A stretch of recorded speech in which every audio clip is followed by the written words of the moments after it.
The city of Johannesburg is on high alert for any cases of measles. The National Institute for Communicable Diseases has issued an alert. The NICD says all schools, creches and health facilities countrywide should be on the lookout for measles. A measles outbreak in Stellenbosch in the Western Cape took place in January.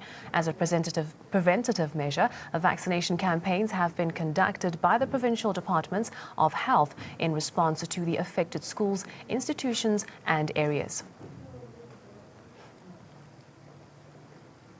Well, joining me in studio for more on this is Dr. Melinda Suchard, the head for vaccines and immunology at the NICD. A very good morning to you. Thank you so much for joining us. Good morning. Can you just take us through, first of all, what measles actually is and why there's a high alert for it in Johannesburg currently? Measles is a viral infection.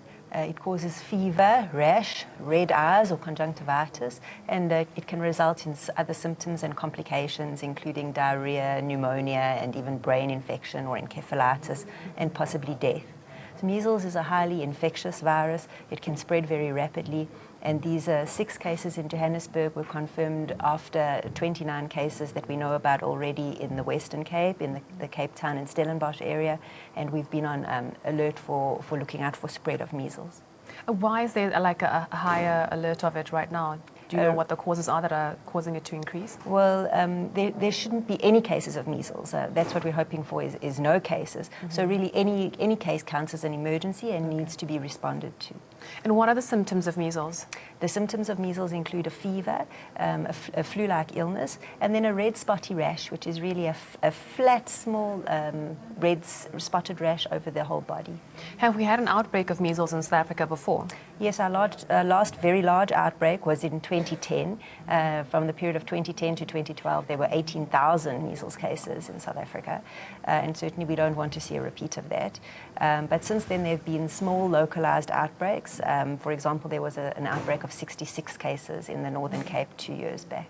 I know creches and schools have been told to be on the lookout specifically. Does it occur mostly in children, or can adults also catch measles? Anyone of any age group can catch measles, but it does tend to spread where people are clustered together, for example, in schools and creches, and children are at highest risk of complications from measles.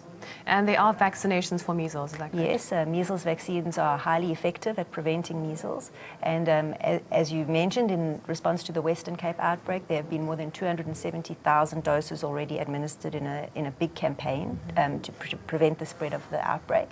And there have been vaccination responses to the affected schools in Johannesburg, and there is another larger campaign planned for a few weeks' time. And how often should a person get vaccinated for measles? I know some people with some diseases like yellow fever, you've got to wait 10 years for a shot. So how frequently should one get vaccinated? The routine age for young children to be vaccinated is at 6 months and 12 months. So it is towards the later ages of the routine childhood schedule. So sometimes moms do forget to come back for those later vaccinations. So it's very important that moms check that even the later vaccinations are up to date.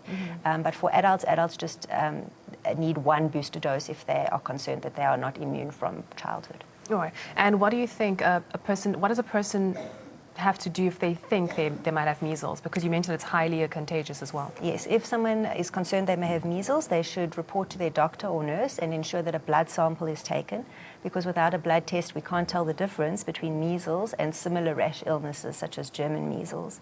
So they should ensure that a blood test is taken. If the results is confirmed as measles, then they must make sure that the doctor will make sure that the health authorities are aware and that there is a response to the case. And last, you mentioned that measles can be fatal. Is it treatable? Is it curable? Measles is a virus, so there is no specific antiviral treatment that we give. Vitamin A is given to make sure that we prevent the complications of measles. And other than that, most children recover absolutely fine with only a mild illness. But who will get the complications is unpredictable, and that's really why prevention is better than cure. And just finally, to perhaps somebody who's in a school, maybe teachers watching us right now, if they suspect that some of the students there might have measles, who do they call? What's their first point of call? They should start with their doctor or their nurse, their health provider, to test firstly, is it measles? And that health provider is the one who should let the authorities know. Thank you so much for your time, and thank you for joining us in studios. That was Dr. Melinda Suchard, the head for vaccinations and immunology at the NICD, just giving us some insight into the measles high alert and how to identify them, and that in fact you can actually get treatment for the symptoms.